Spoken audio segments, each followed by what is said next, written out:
Every great deal Yep, starts with a question. we live. Is this property a problem or an opportunity? At the Real Estate Deal Lab, we open the file, study the numbers, inspect the repairs, and separate emotion from evidence. From neighborhood signals to renovation risk, every detail is tested against the deal. Then the strategy comes into focus. What to offer, what to avoid, where the upside is hiding. Welcome to a sharper way to analyze real estate, built for investors who want clarity before they make the move. Welcome to the Real Estate Deal Lab.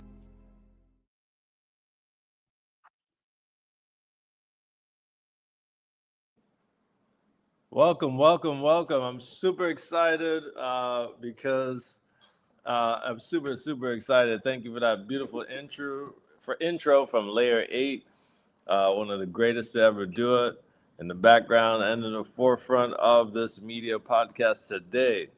Right now, I am your host, Nathaniel Cochran. I have Vern.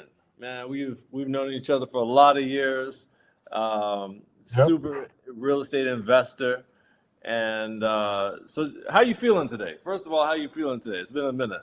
I know I got to see your project tomorrow, but how you feeling today? Uh, actually, today was a great day, man. I feel accomplished. So, I always try to move the projects forward every day, So Yeah, today was a good day, and then some part of the day wasn't really all that good. yeah, yeah. Sometimes, sometimes the powers that be get in your way. We're gonna get right into that because honestly, we all have been through that. Anytime you do new construction in the country, there's always going to be obstacles that you have to face and you have to get through. But you have to have. I love what Vern does. He has that energy to keep going and persistence. All right.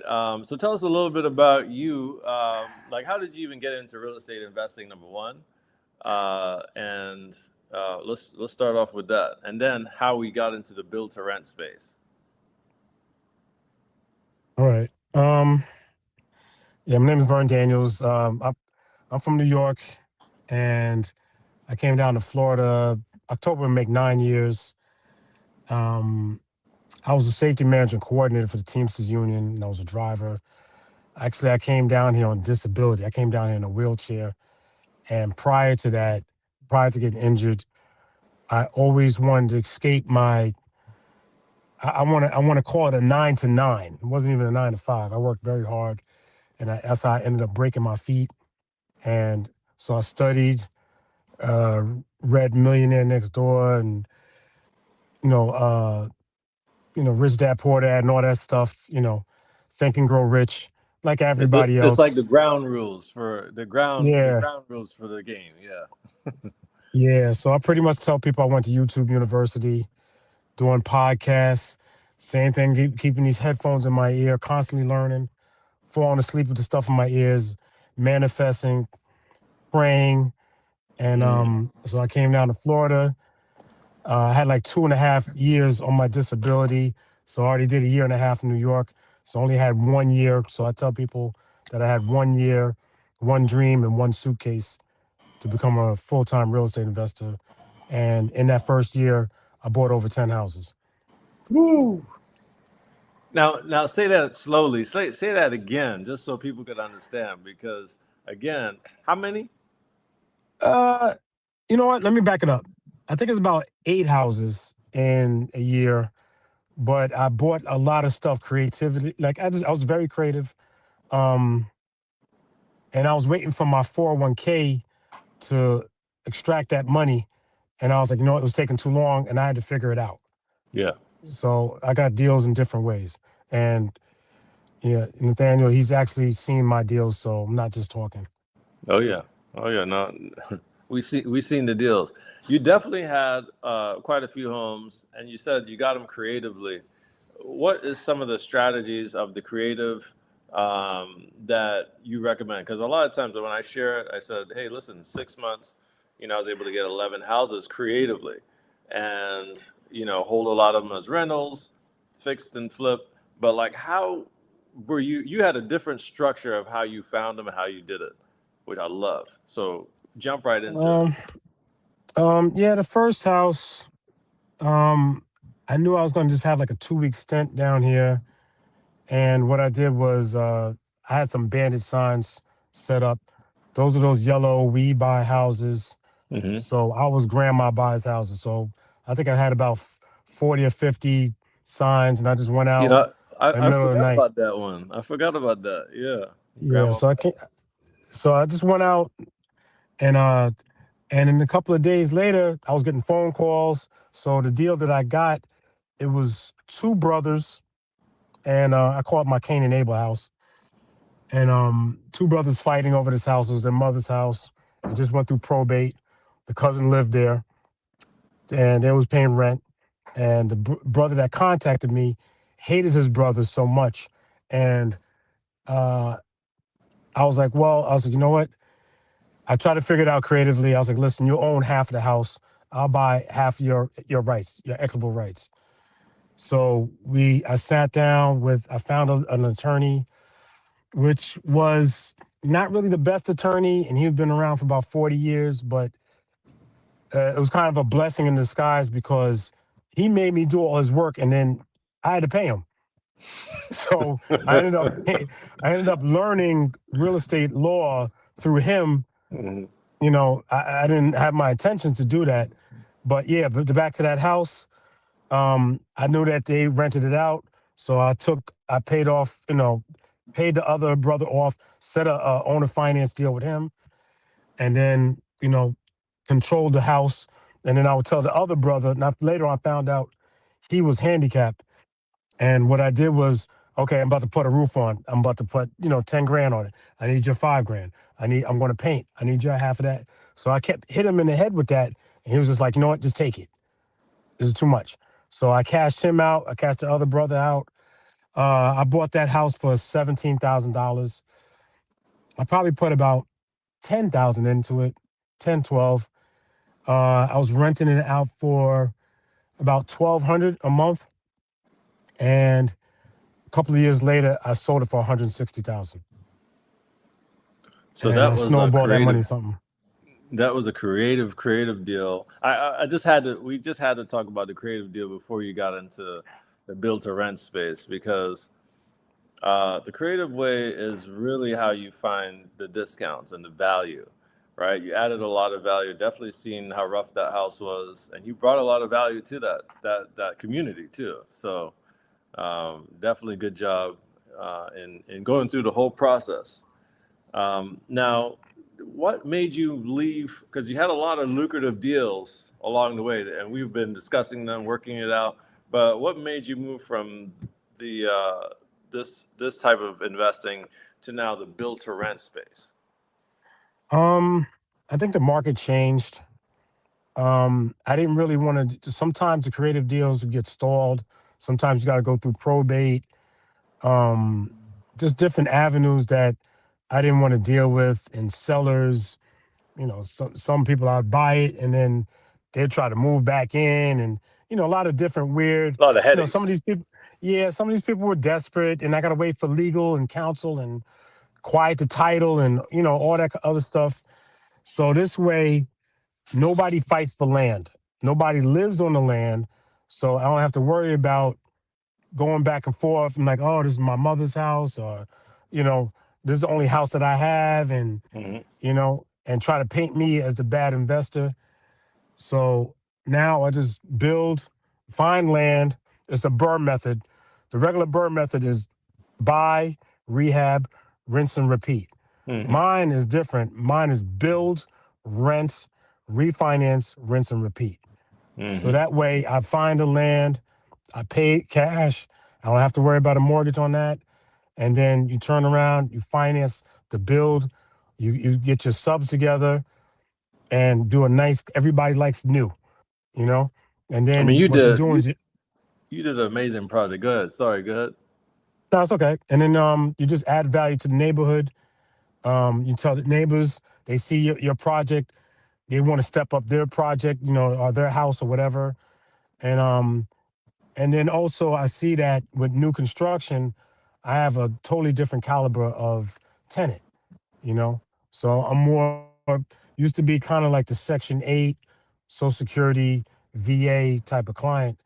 Now I'm going after the engineers, you know, people that work in the medical field, Hmm. steady, high income, and these homes that I'm building are smart homes, Tesla chargers, quartz countertop, graphite sinks, 10 to Beautiful. 12-foot ceilings, impact windows, lanai, just smart homes. And, pretty much, and appliances too. I do black stainless, mirrors, stuff like that, matte black finishes. So, so it's just a higher grade.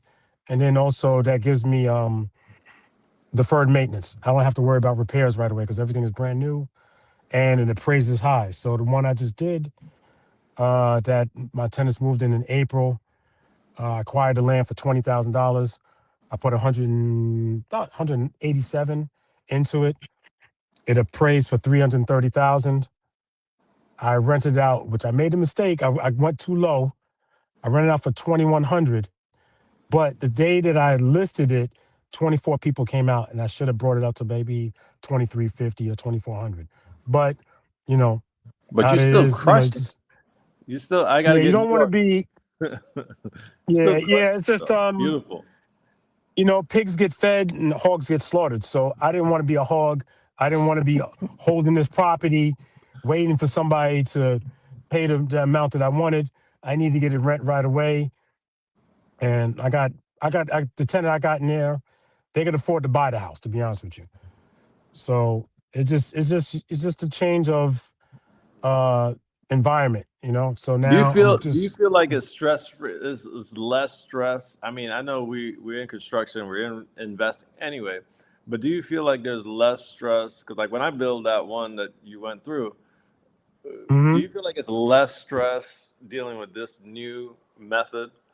And what would you say to those investors that like still have a lot of the houses dealing with certain kind of, you know, tenant base? um I think it's a different type of stress. You have to be organized. If you're doing rehabs and you're doing something old, yeah, you don't know what you're getting into. My advice to if it's really bad and the stuff that I was buying, water damage, fire damage, um, you want to gut it all the way down to the studs so you know what you're looking at. And you don't And have to with new most people need a construction. guide to get through that though. You know what I mean? You need definitely a Right. guide. Yeah, you don't know what you're doing. And Yeah. then, just don't overdo it. Stick to the regular floor plan. Don't start moving walls around, structural stuff like that. Don't do that. Don't overdo it. I made that mistake too, We all made and it. I had to sell a house. Yeah, I had to sell a house that I didn't want to sell, and I didn't want to go over those mistakes. Yeah. So just stick to it. Just keep it simple. Hmm. Keep it simple, stupid. Just That's keep it it. That's simple. yeah. Go to the next project. Don't overdo it. Don't overspend. Keep in mind that you don't live there. You Hmm. know, look at the market, see what the market dictates, and you put your stuff out there, and you look at the surrounding area. If it has laminate countertops in that area, you do that. Don't overdo it because Hmm. some of those things, those items, you won't get it back, I'm especially if dealing you're with flipping. You I'm know, dealing with a young investor that came to me with a deal. And I said, "Hey man, you know, you really don't want to do this. You know, you don't want to overspend in this area that the value is not. You want to make it functional.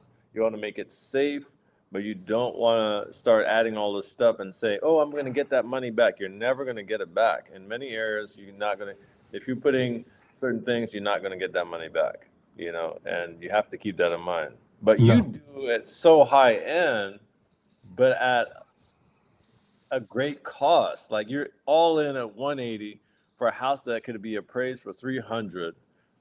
Obviously, we're doing some deals together, but Hmm. I love that. You know, Yeah, that's so. yeah. I mean, Talk to me about how you even found all of these things, because it's not only you're dealing with permitting, you're getting the land, you're dealing with the permitting, you're dealing with the actual construction, you're getting all the subs together.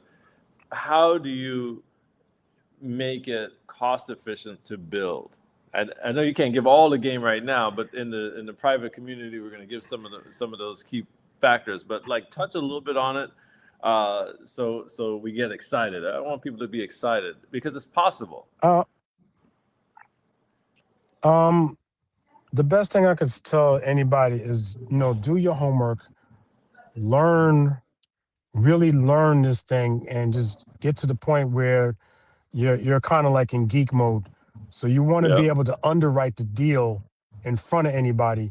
You don't make money in real estate when you buy. When you sell, you make it when you buy. So you have to make sure you got all your materials in your head. You have an idea what subs you're going to use. Before I even build out, I'm already in contract with them. So right now we're in 2026. I just finished talking to my roofer. Their prices went up, but guess what? I locked them in a year ago. So the thing is that, and also when you start doing repeat work, you can start asking for discounts. I'm like, okay, if I'm going to, and that's another great thing about doing new construction. If you have a 3-2 model, right? Like the last one I just did was 1462 under air. I can repeat that house over and over and over and over. It doesn't make a difference. The land can cost different, Now, if the material changes, but for the most part, I know how many sticks of wood I need, how many bricks I need. I know how, flooring. You could do it over and over again. So in other words, you can scale with new construction very easy. That's why these D.R. Horton, all these other guys, the developers, they get out there and they do the same stuff, and they get these tight little lots, and they squeeze you in, and you're still going to pay max value of it because because you know what you're buying into? You're buying into the neighborhood. I got a new house. On all sides of me is new. The road is new, but it's still cookie cutter. And but I do spec houses. So in other words, my lots are bigger. And like I said, I don't. Bigger.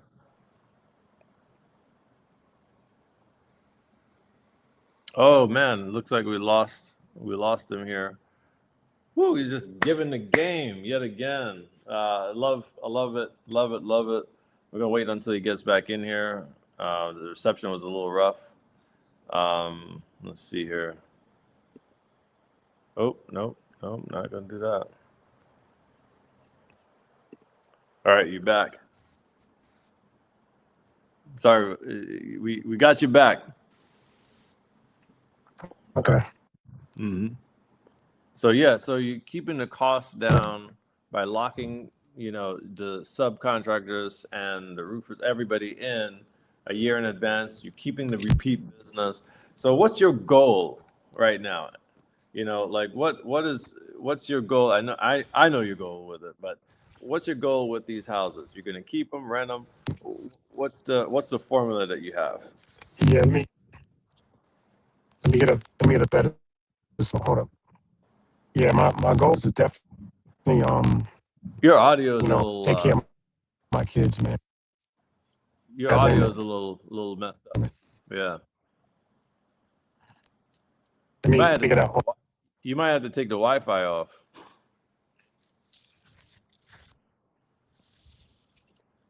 What I like about, while he gets situated, what I love about Vern's properties is that it looks and it feels luxury. However, he said it just now, 1,400 square feet. It looked like a good 2,800 square feet the way he did it, just by having the high ceilings. And we're going to link it into, when I put this together, we're going to link his work in the description, because amazing stuff. I'm gonna see one of your projects tomorrow that you're just breaking ground on. Yeah. But okay. So tell me a little bit about, you said your formula. You're gonna build a certain amount, to feed your family? How does that work? What was your thought process? What got you to that thought process?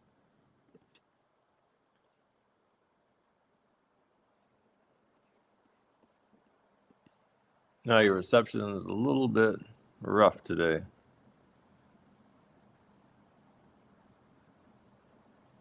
Can you see me now?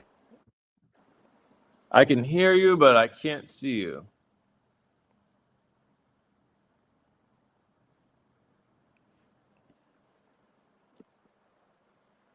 Okay, yeah. All right, a lot better. I can't unmute. You got to unmute yourself now. Okay, there you go. You hear me? Yep. Okay. All right. Yeah, so what was the question? So you're going to bill a certain amount, and you had that in your mind. So what got you to that number of properties, and how many properties do you intend to build before you get to that number? I just try to do everything on tens. So pretty much, I got 2 kids, and I just want to give them 10 houses each. They're very young, and it's going to be, I'm going to put those properties in a revocable trust. Right. So Okay. I don't want them to sell it. Right. So now let's step all the way back, right? Because I want people to get that as a thought. I always share that once you have a number in mind, you work towards that goal. So he has already a number in mind. He says 10 houses. If I built this amount, 10 for each child, I build this amount, that amount. He's going to be living off of that income all the way through. But his kids will also have assets that they can either hold as rentals, leverage, or rinse and repeat and get more. So he's really building generational wealth. That's fantastic as a father to do that and to learn that and to put that together. So let's go all the way back to how to usually acquire the land.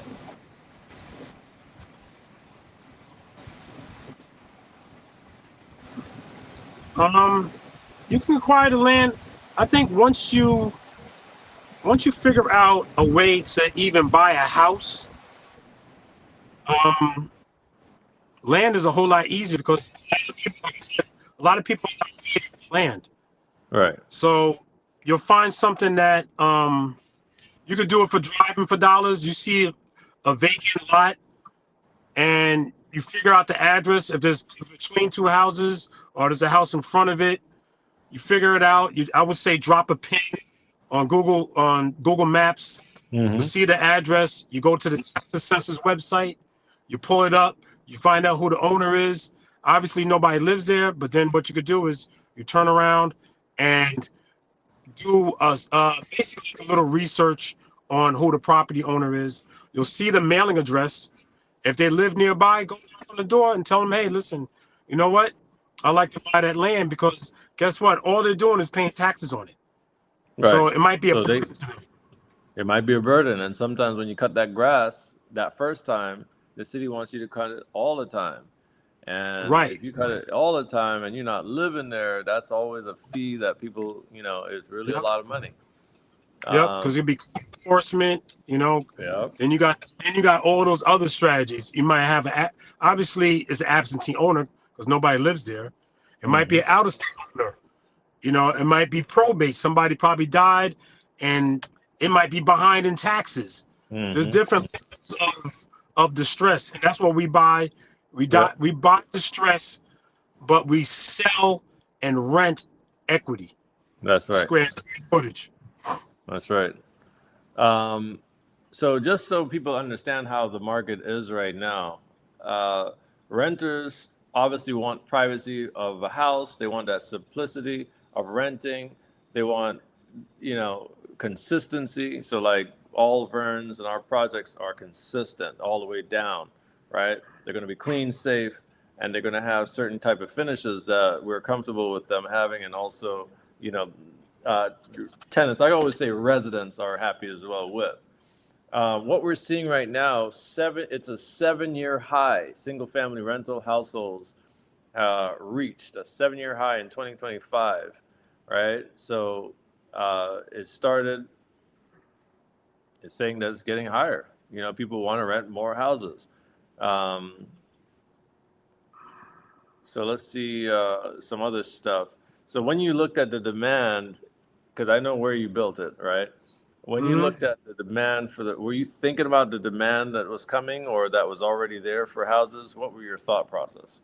We already have a huge wave, and it's about to get even crazier because we have 3 billionaires that moved into the area. You got Elon Musk, Jeff Bezos of Amazon, and Sir Richard Branson of Virgin Records. All those guys in the space program, and it's about to boom. And they just got set up in a way where they can launch at least 55 rockets per. That's NASA, that's Blue Origin. All these guys can do individual stuff, and Elon is shooting a lot of these things up for satellites. So right now we're all talking on cell phones, but what's going to happen soon enough, we're going to have satellite phones, and those drop calls and all this stuff that we just experienced, we're not going to happen.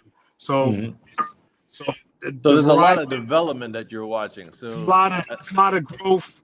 We also got the Cape Canaveral. We got the cruise ships over here. You know, we got blazing hot weather right now, but it's a forever summer, you know, and the growth is just here. And what I do here, I couldn't do in New York. I try to sell single family attached homes in the Bronx. It's about 700,000. Forget about Harlem, Brooklyn. That's a whole nother thing. We just let other communities, you know, come in with the bag, with cash, and then leave. We leave these brownstones, and next thing you know, we can't come back. These brownstones are 1.3 to 1.7 gutted. Yeah, so just naked to the studs. It's still expensive. We can't afford the Uno reverse card. So no. So once we leave our seat, the music stopped.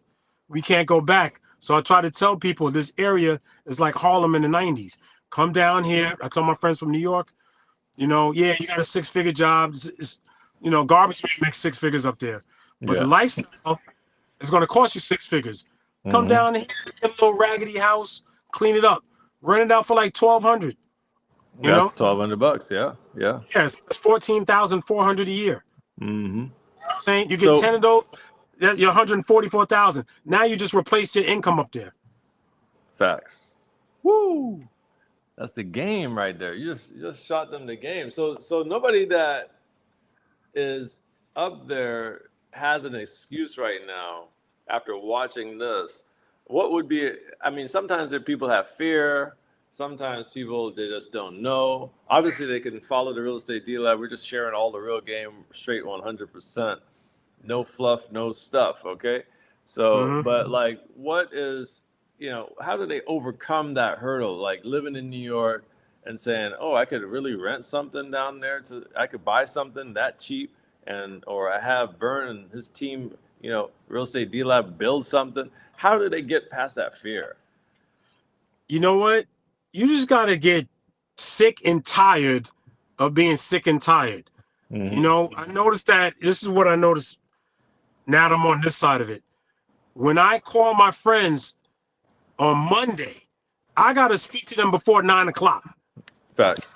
When I'm talking to them, I'm hearing the turn signals, you know, yelling, you know, they have road rage. They don't want to go to work. Right. The other side on Friday evening, after 5, yeah, it's rush hour, but they all happy. Everybody living for the weekend, like the song says. But the thing is that on this side, every day is the weekend. You can pick and choose. You know, I got a friend that I talked him into investing a long time ago, and I called him. I said, "Yo, where you at?" He's like, "Yo, I'm in Denver." I said, "Okay, where you going from there?" He said, "Oh, I gotta go to Seattle." I said, "What are you doing?" He said, "I'm actually going to Alaska." I was like, wow, okay, you know what? And his birthday's next week. So in other words, he's out of here for 2 weeks. Yep. Just living. But his project is going on while he's doing what he's doing. Mm-hmm. And we also did a little private money too. Sometimes Yep. we got like susu, you know, we lend money to each other, you know, give a little 15, 18%, Mm-hmm. you know, and that's another thing. You know, sometimes you don't have to use your credit, Right. you know. Right. I was just about to get into that. Like, so people might be blocked by thinking that they have to have the credit, they have to have the money. Tell them how you did it. Obviously, you had some money in one of them, but you did some creative stuff. Talk about how you did that, especially with the Burr method with this land that you just did. Well, even just like, all right, I'll go back to that first Cain and Abel deal. I couldn't get my money out of my 401k.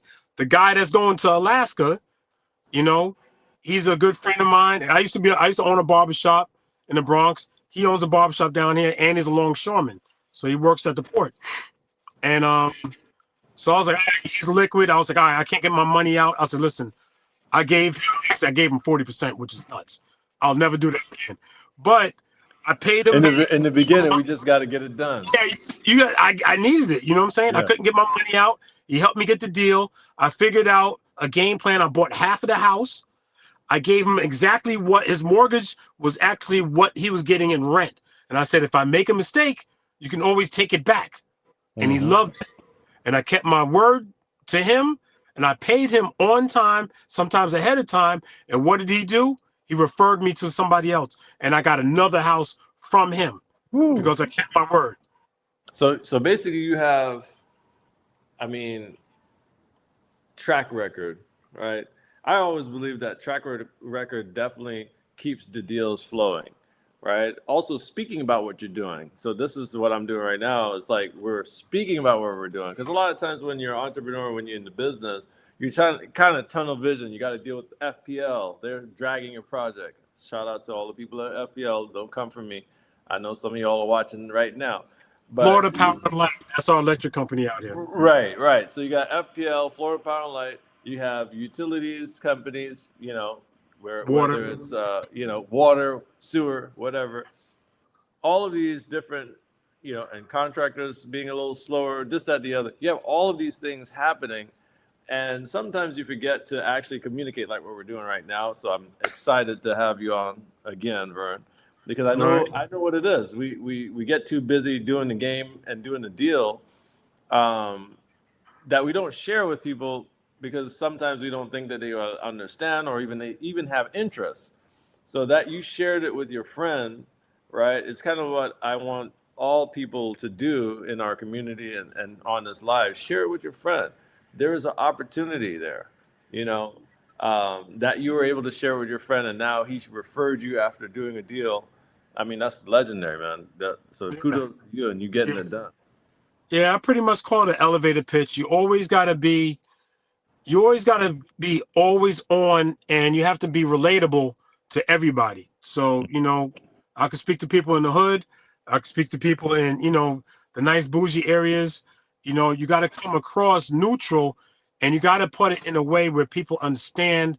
Don't make it too complicated, you know, but always be the person that when they think about real estate, the first person they think of is you, because you're always talking about it, and to the point where they want to ghost you. But you gotta do it because you keep your plate full, and you got to keep your deal. My new structure now is one property in acquisition, meaning that I'm going to buy it. My next property up here is in construction. The next one down here is in disposition, meaning that in my case, I'm going to rent it out. But to some other people, they're going to sell it.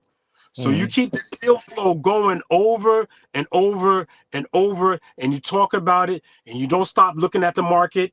You know, you talk to wholesalers, see what deals they got. You talk to realtors, see what deals they got. Look at the MLS, see what's going on there. Get out of your chair, get in your car, drive the land, set up a route. Okay, you know what? I want to do it in this area. Okay, now let me see what these old houses go for. Now let me see what these new houses go for. Let me see what it rents for. You got to know the market so you can underwrite the deal right then and there when somebody's in front of you. Right. And you got to be You got to be the professional, and you got also, when you get the deal, you got to be a professional hiring the professionals. Because I learned early that cheap is expensive. And when Woo! you Isn't hire it the wrong guys, the handymans that say, I can do this, I can do that, do not hire those guys. You know, I learned that lesson. Ooh. I also try to learn on new construction, make sure that you hire a company. Because say you got a plumber and he's a one-man show. Guess what? When his tummy is bubbling and he's sick, guess what? The business is bubbling and sick. If he goes on vacation, I've had guys that get divorced. I've had GCs that stole money and then died. You know, things happen. Yeah. You got to make sure that you deal with a company. So when this guy is out, they got 2 or 3 other guys. And also, let me speak on this right now. I hired a company, and they're a great company. I got my block set up yesterday. I got my trusses today. But the reason why we didn't start is because of ICE. And a lot of guys. That's what's happening right now. That's a new thing, because that happened to my drywall guy. I got a Venezuelan guy that does tile. He works at night for me, and he drives around the house in the back.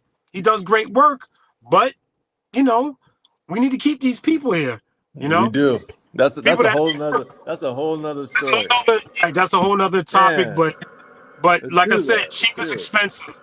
And also be careful the guys that always try to push for half.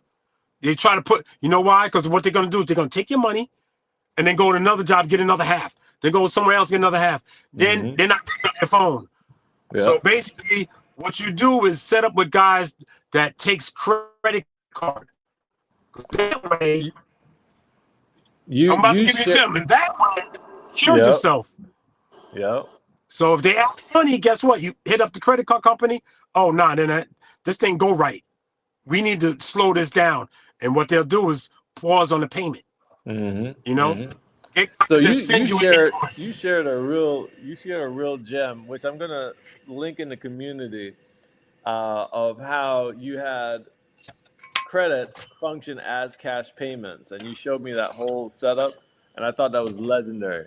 But before I get off track, you kind of alluded to what a day is like, a day in the life, because you do the same thing that I do. We just look at deals, we look at properties, we look at what wholesale, we get dings on our phones all the time. So what is a general day for you, right? Morning to the end. What's a general day when you're looking through deals, you're maneuvering through the day? As I wake up, taking the crust off my eyes before my feet hit the ground, I pray. My life has changed. It might not be for everybody, but my life has changed when I put Jesus in my life, and I put even on my properties. I put my those bandits before. My grandma buys houses. Now I ask, Lord, bless this land and all that dwell upon it. Yep, I've seen it. That everything has changed for me. My deals are cleaner. My subs is a better grade. Everything has been a better thing. So it's faith, and you have to you have to manifest it. You have to see yourself doing it. Woo! Talk about it. You have to see yourself in that house, rehabbing, not worrying about money. Stop being tight with money. Have an abundant mindset. I can't get all the deals out here. We can't. I keep all my strategies to myself. Be abundant. So as far as when you throw it out there, it comes back tenfold. You know? So my things right now, I'm renting out these houses. I'm building something for my children's children. That's biblically speaking, a great man builds something for his children's children. So that way, I got God on my side, nothing can stop me. You know? No matter what, all type of hate, all type of roadblocks, it is what it is, but you got to outthink and you got to work. You just can't sit back and just let it happen. You got to put the work at 2 or 3 o'clock in the morning. I'm going over my spreadsheets, strategy or whatever. I make sure that I make my notes, who I got to speak to, when I got to speak to them, set everything, line everything up, look super organized. Being a minority, we already got a couple of steps behind us. You know, I know down here, me being from New York, right? 100 years ago, somebody like me, look like me, or Nathaniel, we wouldn't be able to buy land. Mm. You know what I'm saying? We was in the field getting slapped. So, We done with that. right, we getting the Uno reverse card, not to sound racist, but you know what? I got white tenants too. I got Yeah. Spanish tenants too. I got black tenants. The thing is that, and to be honest with you, I'm down with that whole the alphabet people, LGBTQ, whatever. I don't care. Mm-hmm. Long as you can take care of that house and pay the rent, I don't discriminate. If you got a Right. dog and a cat, guess what? I'm about to build a house with one of them doggy showers and stuff like that. Yeah, we talked about that. Yeah, the mud room got the dogs, because guess what? Pets pay rent too. That's right. You know what I'm saying? So the thing is that a lot You of know, people can't you dropping a lot of gems. I'm writing it down. Pets pay rent too. That's a they T. pay rent too, Pets and pay rent. they don't take a bedroom space. You know what I'm saying? Yeah, they might make a little mess and stuff like that, but yeah, you could charge a pet fee. You know, and a lot of pet owners. The thing is, when you got a single family house, guess what? I look at it like this. You know, yes, it is my house, but it's your home.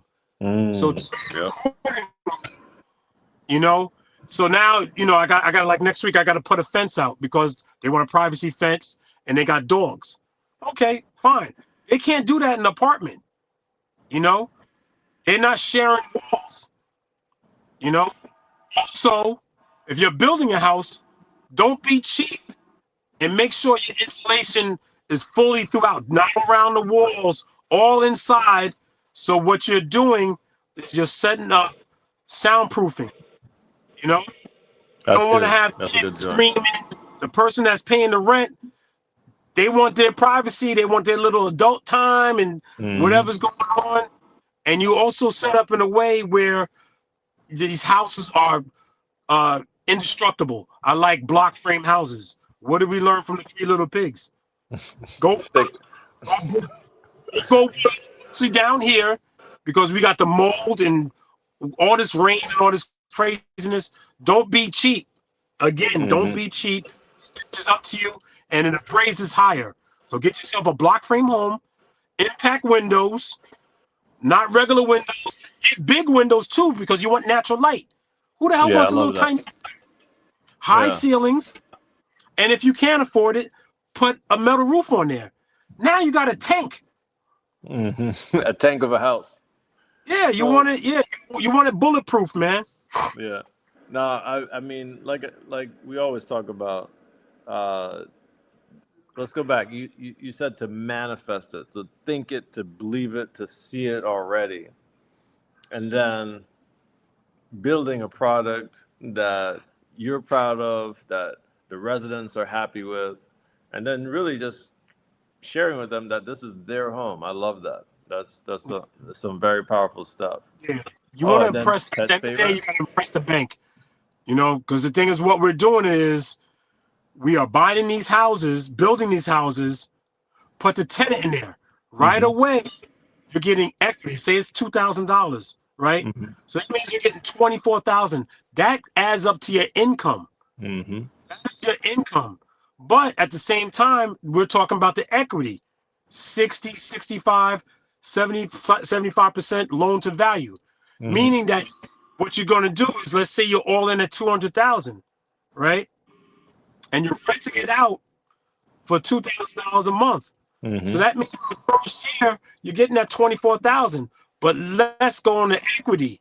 Now let's say that equity is extra 100,000, and you're able not only to take out that 200,000, but then you take that extra 100,000 out. So not only you got your money back, but you got that extra 100,000, and in that first year you got $124,000. Now So slow down, and slow it's down. tax free. So It's and it's tax tax free free. too. There you Because go. those guys is flipping, guess what? They losing 40% for every 100,000. You're losing $40,000, and Right. you don't have nothing when it's done. You got to do it all over again. So that's the game right there. That's the understanding. So when you building with your cash, you could get a whole 100K tax free. So that's probably why people should like partner with a builder, right, together, right? And then that's 100K in equity right there, sitting, waiting for you, right? You get your money back. You get so anybody with that type of capital, you know, those folks that wanted to get into the advisory program or the real estate deal lab, they would definitely be able to make almost 100. Well, actually, you could do it 2 times a year. And if you do owner builder without a GC, you're saving some money on that. There you go. And you can get it if you're trying to go, you know, get loans. You know, you can build it, owner builder, live in it. Don't try to do mortgage fraud. You could live in it in a year and a day, and then you could rent it out. And you could pull some cash out, and then do it again, and then do it again. And then you could build your portfolio. If you got FHA, it's 3.5% down. If you have VA, sometimes it's 7%. You're in the military, sometimes you ain't got to put nothing down. You're right. The military, and that's why I told my son, the young Marine, that literally he would not have to put any money down. And there's certain states that you don't even have to have property taxes. So you already, you're winning all the way around. Right. You have no property tax, especially if you're a disabled veteran. Yep. You know, it's a lot of different factors, but the thing is that you're not going to notice stuff. Is you got to get a mentor. You got to grab onto somebody. Yeah, you could do the way we did it in YouTube, but I was looking at that stuff for years, man. Yeah. Tell them. And now I see some of the guys that's out there that was doing it before. They're not doing it now. There's also guys that's doing it now. I see what they're doing. They're going to these houses. They're talking real estate in front of somebody else's deal. And I noticed that, why is this person always doing recording, doing walkthrough, and ain't nobody working? Nobody working. And then they go into another house. I'm like, dude, sometimes this thing takes 6 months, a year, or whatever. If you're rehab industry, okay, why are you switching every addresses and these different backgrounds and all this other stuff? That's a whole nother story. I don't even want to get. That's kind of why I even started the real estate deal out, because I used to, we used to watch it and be like, that's not their deal. And then we are like, we know how to look stuff up. So I'm like, exactly. So you can fake this camera, but you know everything's public record, and you know you never see them at our favorite place, which is the title company or Home Depot. Hey, or Home Depot. I don't even want to give Home Depot. I drove by there and I got sick to my stomach. They took 100,000 all the time. Yeah, they gotta. Sick to my stomach. Everybody there should know your name, man. It should be like Cheers. Fact. They should know you when you walk in there. Yeah. And then you also, like, I got an outside rep Home Depot. So in other words, I got to spend $250,000 a year with them, but I get 35%. I don't even have to go in the store. I just email. Yeah, you did it, but you did it the very organized way. I would go up there all the time to get my stuff. I'd call it in and send some of my guys, and sometimes they would just like not get all of the stuff, and I'm like, nah, man. And also you're carrying stuff, man. I mean, look, my car is a Tesla. You ain't carrying nothing in there. I can't carry nothing in here. So in other words, I'm getting deliveries. But the thing is that they know me so much that I get free delivery. Yeah, that's facts. I did get free delivery for the block we built that house. Yep, we did get free delivery. The first time when I went cheap, and like I said, it got expensive, I rented a Home Depot pickup truck, and then I carried the block to the house. Then I had to not doing that no more. Why do all that? But Vern, we all had to go through that. Like I went through that. We all had to go through that stress, and then those scars. Yeah, you're hiring the wrong guy. I spent my 50th birthday pulling down wire because the guy had it looking like spider webs. You know what I'm saying? I hired the wrong guy. Yeah. So it's imperative to have the right team around the deal. It's imperative to have the right, because you said it plenty of times, and I say it every day, right? Like I learned through all of what I went through because again, you hired the person, you thought they were going to do the right thing. You either got the tenant, you thought the resident was going to be good. All you have to have the right people around you. How do you choose the right people? Man, you know what it is? It's trial and error. And sometimes it's just baptism by fire. You know what I'm saying? Sometimes somebody's gonna just blaze you, take your money, take advantage. You know what I'm saying? But the thing is that you move on and you position yourself. Like I said, don't mess with those guys that need half up front. Don't mess with those guys that can't take credit card. Right. Go around. I mean, real talk. All right, this is something actually that I did yesterday. When you see a new development, guess what? Yep. If they're good enough to work for the big dogs, Yep. they're good enough to work for you. That's exactly what I used to do. I used to drive around by new construction, and I would snatch at people. I'd be like, "Hey, give me a call." I didn't even care what they speak Spanish or not. I was trying to learn it. I had my little thing on there. Yeah, you're right. Just get them right at the job. Just say, "Hey." Man, make sure you could do a digital exchange. They got an email. Try to stay away from the guys. They got the Gmail. And hopefully they got whatever the business they got .com. And it's, like I said, a bigger company. Even if you got to start small, you don't have to go to LLC right away. But you got to figure it out, and you got to bootstrap. But you got to get somebody that's already where you want to be, and that's the key. And listen to them, and hopefully they guide you the right way. And anybody that doesn't take a L, and they can't tell you their L's, stay away from them because they're lying. That is facts. And I just jumped on honest. TikTok the other day, and I was talking about some L's that I took. Buying in the wrong area, right? Yes. It was a beautiful deal, but the HOA is terrible. HOA. Stay away from condos. Stay away from condos and townhouses, especially if you're holding it. Especially if you're holding it. Don't even hold it. Don't even hold it. The one that I had wasn't even a holder. It was a quick rehab. It's supposed to be quick. There's nothing. Yeah. Also, beware of when you think it's going to be quick, right? So I love the way. Vern and I talk all the time about it. We learn to take our time with certain stuff. We're not rushing anymore into certain stuff at all. Like the other day, I got 2 little properties we were supposed to get a deal on. I'm like, I'm not going to do that one. Learning to say no is a huge thing. Vern, anything else you want to leave for the people to get them outside of their comfort zones, or maybe into the real estate deal lab to get some more knowledge, or what do you want to say? Final thoughts to the people, because I don't want to keep you up. I know you said you had to go lunch or dinner, and I'm keeping you up. No, I just just take this thing very seriously. Yeah, it can save your life. You don't have to be stuck at that 9 to 5. Like I said, mine was a 9 to 9. Take it very seriously. Study it. Same way that you go to college. You get out here and learn this real estate thing.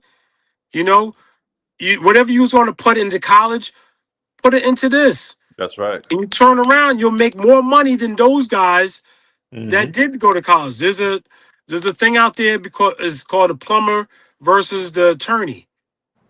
The plumber can actually make more money than the attorney. Plumber will win at all times. Yep. Right. You know what I'm saying? Because he can expand. He can duplicate himself. He can make more money than a doctor. Doctor messes hands up. That's it. Same thing that happened to plumber. But the thing is that doctor can't hire other doctors to do what he does. Plumbers can.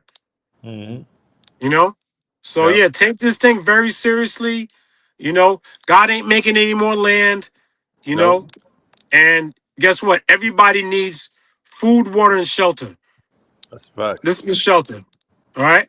Now, before we head off, what made you choose that lot? Because I know you're building in a few right now, but what made you choose that first lot? It was a tax deed. Okay. And then when I drove past, I was like, oh, wait a minute, it's between 2 houses and there was no trees. Beautiful. Can't Oh get yeah, can't get no better than. And it was city water, city sewer. yeah. So I didn't have Yeah. to get a septic tank.